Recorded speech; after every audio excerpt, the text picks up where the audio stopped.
أعوذ بالله من الشيطان الرجيم. بسم الله الرحمن الرحيم. الحمد لله الذي أنزل على عبده الكتاب ولم يجعل له عوجا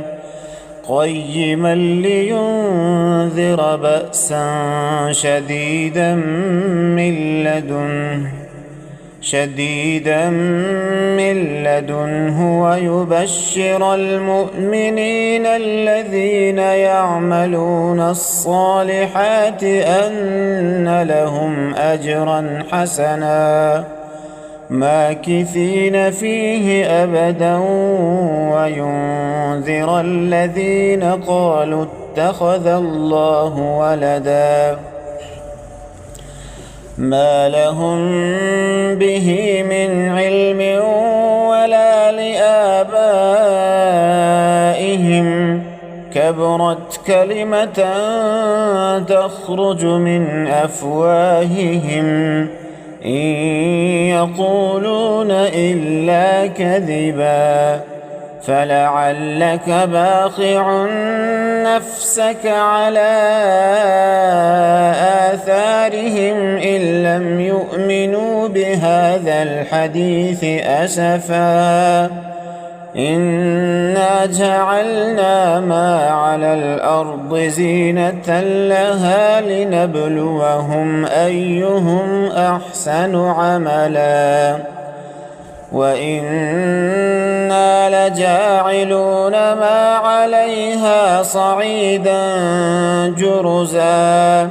أم حسبت أن أصحاب الكهف والرقيم كانوا من آياتنا عجبا إذ أوى الفتية إلى الكهف فقالوا ربنا آتنا من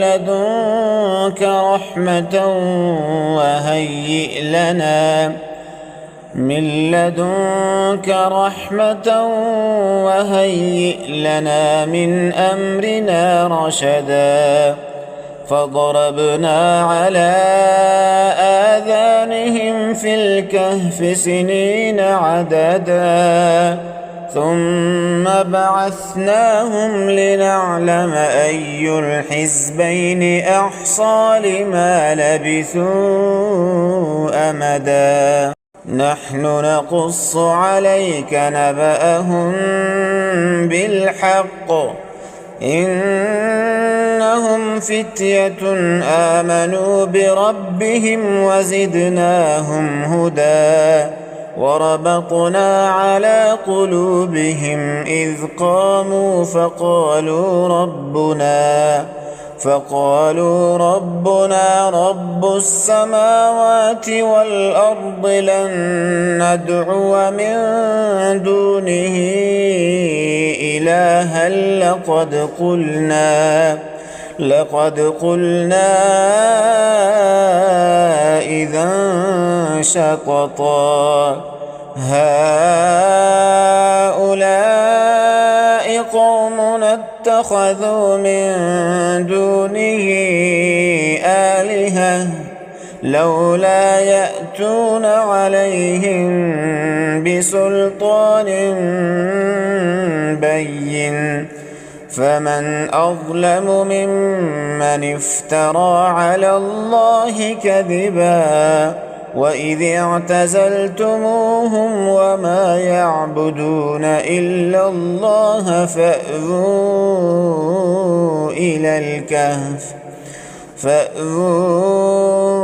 إلى الكهف ينشر لكم ربكم من رحمته ويهيئ لكم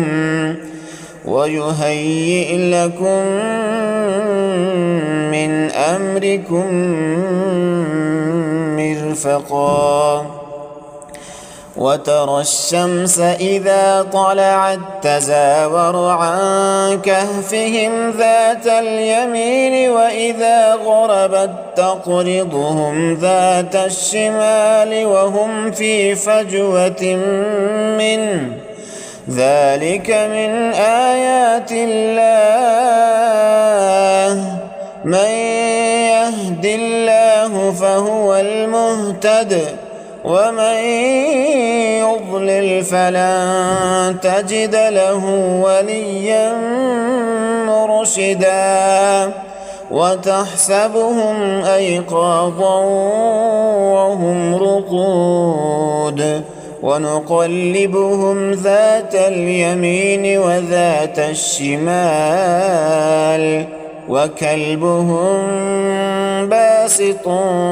ذراعيه بالوصيد لو اطلعت عليهم لوليت منهم فرارا ولملئت منهم رعبا وكذلك بعثناهم ليتساءلوا بينهم قال قائل منهم كم لبثتم قالوا لبثنا يوما أو بعض يوم قالوا ربكم أعلم بما لبثتم فابعثوا أحدكم بورقكم هذه إلى المدينة فلينظر أيها أزكى طعاما فليأتكم برزق منه وليتلطف ولا يشعرن بكم أحدا إنهم إن يظهروا عليكم يرجموكم أو يعيدوكم في ملتهم ولن تفلحوا إذن أبدا وكذلك أعثرنا عليهم ليعلموا أن وعد الله حق وأن الساعة لا ريب فيها إذ يتنازعون بينهم أمرهم فقالوا ابنوا عليهم بنيانا ربهم أعلم بهم قال الذين غلبوا على أمرهم لنتخذن عليهم مسجدا سيقولون ثلاثة رابعهم كلبهم ويقولون خمسة سادسهم كلبهم رجما بالغيب ويقولون سبعة وثامنهم كلبهم قل ربي أعلم بعدتهم ما يعلمهم إلا قليل فلا تمار فيهم إلا مراء ظاهرا ولا تستفت فيهم منهم أحدا ولا تقولن لشيء إني فاعل ذلك غدا إلا أن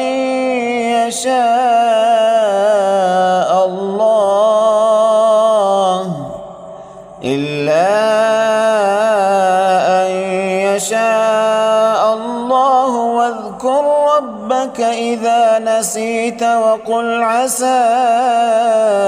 أن يهديني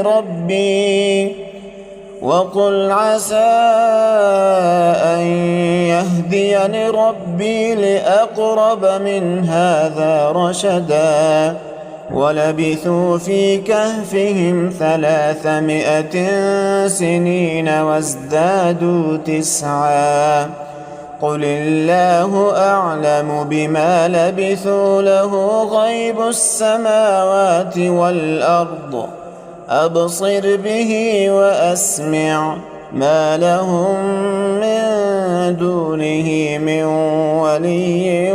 ولا يشرك في حكمه أحدا واتل ما أوحي إليك من كتاب ربك لا مبدل لكلماته ولن تجد من دونه ملتحدا واصبر نفسك مع الذين يدعون ربهم بالغداة والعشي يريدون وجهه ولا تعد عيناك عنهم تريد زينة الحياة الدنيا ولا تطع من أغفلنا قلبه عن ذكرنا واتبع هواه وكان أمره فرطا وقل الحق من ربكم فمن شاء فليؤمن ومن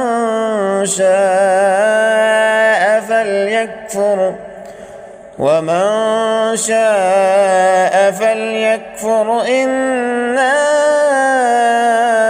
أعتدنا للظالمين نارا أحاط بهم سرادقها وإن يستغيثوا يغاثوا بماء كالمهل يشوي الوجوه بئس الشراب وساءت مرتفقا إن الذين آمنوا وعملوا الصالحات إنا لا نضيع أجر من أحسن عملا أولئك لهم جنات عدن تجري من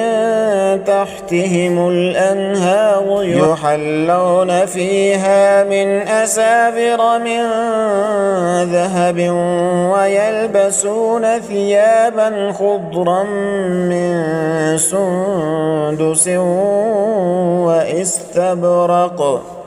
واستبرق متكئين فيها على الأرائك نعم الثواب وحسنت مرتفقا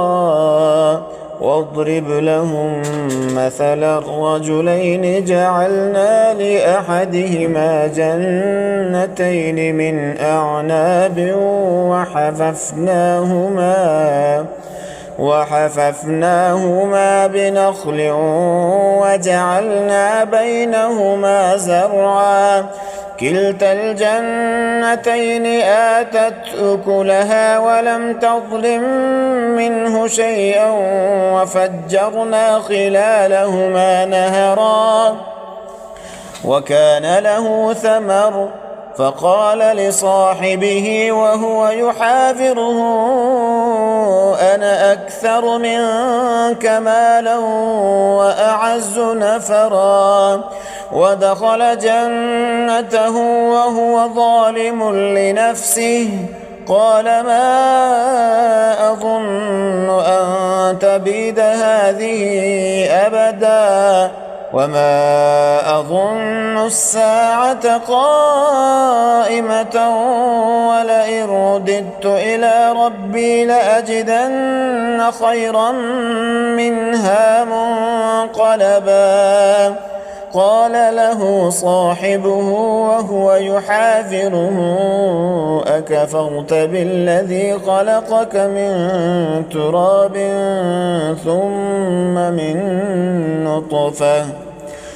ثم من نطفة ثم سواك رجلا لكن هو الله ربي ولا أشرك بربي أحدا ولولا إذ دخلت جنتك قلت ما شاء الله لا قوة إلا بالله إن ترني أنا أقل منك مالا وولدا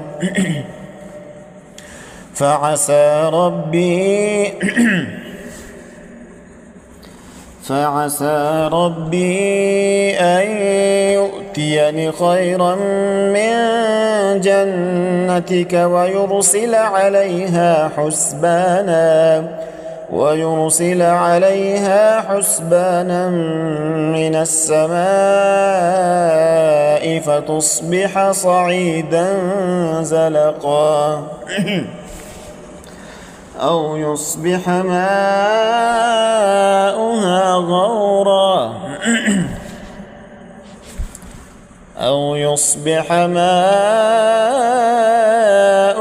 غورا فلن تستطيع له طلبا وأحيط بثمره فأصبح يقلب كفيه على ما أنفق فيها وهي خاوية على عروشها ويقول يا ليتني لم أشرك بربي أحدا ولم تكن له فئة ينصرونه من دون الله وما كان منتصرا هنالك الولاية لله الحق هو خير ثوابا وخير عقبا واضرب لهم مثل الحياة الدنيا كماء أنزلناه من السماء فاختلط به نبات الأرض فأصبح هشيما تذروه الرياح وكان الله على كل شيء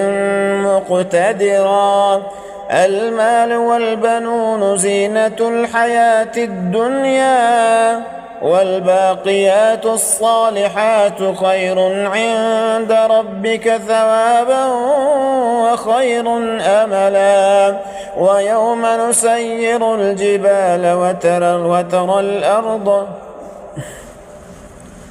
ويوم نسير الجبال وترى الأرض بارزة وحشرناهم فلم نغادر منهم أحدا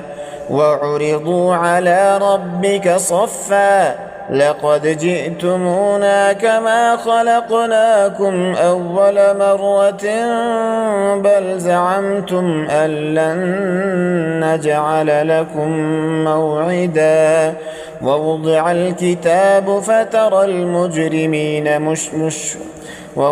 الكتاب فترى المجرمين مشفقين مما فيه ويقولون يا ويلتنا ما لهذا الكتاب لا يغادر صغيرة ولا كبيرة إلا أحصاها ووجدوا ما عملوا حاضرا ولا يظلم ربك أحدا وإذ قلنا للملائكة اسجدوا لآدم فسجدوا إلا إبليس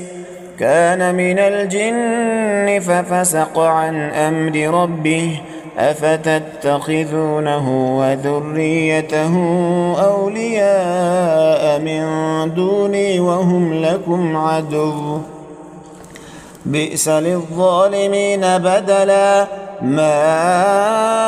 أشهدتهم خلق السماوات والأرض ولا خلق أنفسهم وما كنت متخذ المضلين عضدا ويوم يقول نادوا شركائي الذين زعمتم فدعوهم فلم يستجيبوا لهم وجعلنا بينهم موبقا ورأى المجرمون النار فظنوا أنهم مواقعوها ولم يجدوا عنها مصرفا ولقد صرفنا في هذا القرآن للناس من كل مثل وكان الإنسان أكثر شيء جدلا وما منع الناس أن يؤمنوا إذ جاءهم الهدى ويستغفروا ربهم إلا أن يأتيهم سنة الأولين أو يأتيهم العذاب قبلا وما نرسل المرسلين إلا مبشرين ومنذرين ويجادل الذين كفروا بالباطل ليدحضوا به الحق واتخذوا آياتي وما أنذروا هزوا ومن أظلم ممن ذكر بآيات ربه فأعرض عنها ونسي ما قدمت يداه إنا جعلنا على قلوبهم أكنة أن يفقهوه وفي آذانهم وقرا وإن تدعهم إلى الهدى فلن يهتدوا إذا أبدا وربك الغفور ذو الرحمة لو يؤاخذهم بما كسبوا لعجل لهم العذاب بل لهم موعد لن يجدوا من دونه موئلا وتلك القرى أهلكناهم لما ظلموا وجعلنا لمهلكهم موعدا وإذ قال موسى لفتاه لا أبرح حتى أبلغ مجمع البحرين أو أمضي حقبا فلما بلغا مجمع بينهما نسيا حوتهما فاتخذ سبيله في البحر سربا فلما جاوزا قال لفتاه آتنا غداءنا لقد لقينا من سفرنا هذا نصبا قال أرأيت إذ أوينا إلى الصخرة فإني نسيت الحوت وما أنسانيه إلا الشيطان أن أذكره واتخذ سبيله في البحر عجبا قال ذلك ما كنا نبغي فارتدا على آثارهما قصصا فوجدا عبدا من عبادنا آتيناه رحمة من عندنا وعلمناه من لدنا علما قال له موسى هل أتبعك على أن تعلمني مما علمت رشدا قال إنك لن تستطيع معي صبرا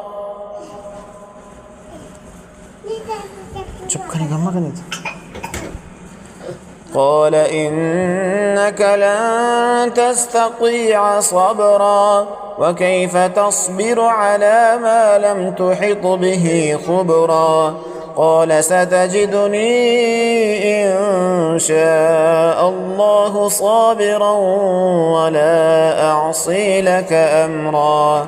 قال فإن اتبعتني فلا تسألني عن شيء حتى أحدث لك منه ذكرا فانطلقا حتى إذا ركبا في السفينة خرقها قال أخرقتها لتغرق أهلها لقد جئت شيئا إمرا قال ألم أقل إنك لن تستطيع معي صبرا قال لا تؤاخذني بما نسيت ولا ترهقني من أمري عسرا فانطلقا حتى إذا لقيا غلاما فقتله قال أقتلت نفسا زكية بغير نفس لقد جئت شيئا نكرا قال ألم أقل لك إنك لن تستطيع معي صبرا قال إن سألتك عن شيء بعدها فلا تصاحبني قد بلغت من لدني عذرا فانطلقا حتى إذا أتيا أهل قرية استطعما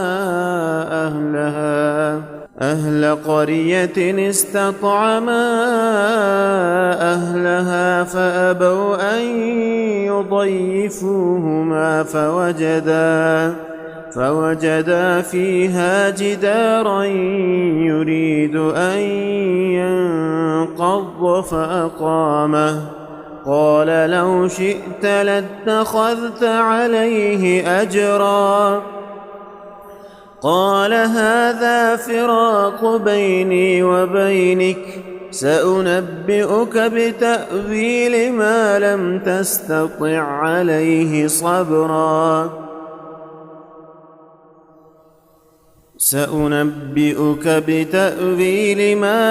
تستطع عليه صبرا أما السفينة فكانت لمساكين يعملون في البحر فأردت أن أعيبها وكان وراءهم ملك يأخذ كل سفينة غصبا وأما الغلام فكان أبواه مؤمنين فخشينا أن يرهقهما طغيانا وكفرا فأردنا أن يبدلهما ربهما خيرا منه زكاة وأقرب رحما وأما الجدار فكان لغلامين يتيمين في المدينة وكان تحته كنز لهما وكان أبوهما صالحا فأراد ربك أن يبلغا أشدهما ويستخرجا كنزهما رحمة من ربك وما فعلته عن أمري ذلك تأويل ما لم تسطع عليه صبرا ويسألونك عن ذي القرنين قل سأتلو عليكم منه ذكرا إنا مكنا له في الأرض وآتيناه من كل شيء سببا فأتبع سببا حتى إذا بلغ مغرب الشمس وجدها تغرب في عين حمئة ووجد عندها قوما قلنا يا ذا القرنين إما أن تعذب وإما أن تتخذ فيهم حسنا قال أما من ظلم فسوف نعذبه ثم يرد إلى ربه فيعذبه عذابا نكرا وأما من آمن وعمل صالحا فله جزاء الحسنى وسنقول له من أمرنا يسرا ثم أتبع سببا حتى إذا بلغ مطلع الشمس وجدها تطلع على قوم لم نجعل لهم من دونها سترا كذلك وقد أحطنا بما لديه خبرا ثم أتبع سببا حتى إذا بلغ بين السدين وجد من دونهما قوما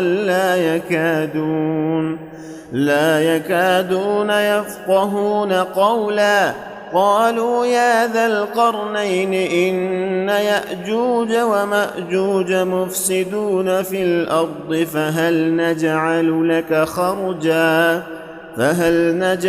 لك خرجا على أن تجعل بيننا وبينهم سدا قال ما مكني فيه ربي خير فأعينوني بقوة أجعل بينكم وبينهم ردما آتوني زبر الحديد حتى إذا ساوى بين الصدفين قال انفخوا حتى إذا جعله نارا قال آتوني أفرغ عليه قطرا فما استطاعوا أن يظهروه وما استطاعوا له نقبا قال هذا رحمة من ربي فإذا جاء وعد ربي جعله دكا وكان وعد ربي حقا وتركنا بعضهم يومئذ يموج في بعض ونفخ في الصور فجمعناهم جمعا وعرضنا جهنم يومئذ للكافرين عرضا الذين كانت أعينهم في غطاء عن ذكري وكانوا لا يستطيعون سمعا أفحسب الذين كفروا أن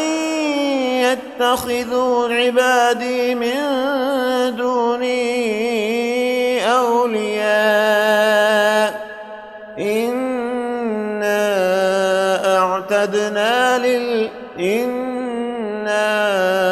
أعتدنا جهنم للكافرين نزلا قل هل ننبئكم بالأخسرين أعمالا الذين ضل سعيهم في الحياة الدنيا الذين ضل سعيهم في الحياة الدنيا وهم يحسبون أنهم يحسنون صنعا أولئك الذين كفروا بآيات ربهم ولقائه فحبطت أعمالهم فلا نقيم لهم يوم القيامة وزنا ذلك جزاؤهم جهنم بما كفروا واتخذوا آياتي ورسلي هزوا إن الذين آمنوا وعملوا الصالحات كانت لهم جنات الفردوس نزلا خالدين فيها لا يبغون عنها حولا قل لو كان البحر مدادا لكلمات ربي لنفد البحر قبل أن تنفد كلمات ربي ولو جئنا بمثله مددا قل إنما أنا بشر مثلكم يوحى إلي أنما إلهكم إله واحد فمن كان يرجو لقاء ربه فليعمل عملا صالحا ولا يشرك بعبادة ربه أحدا.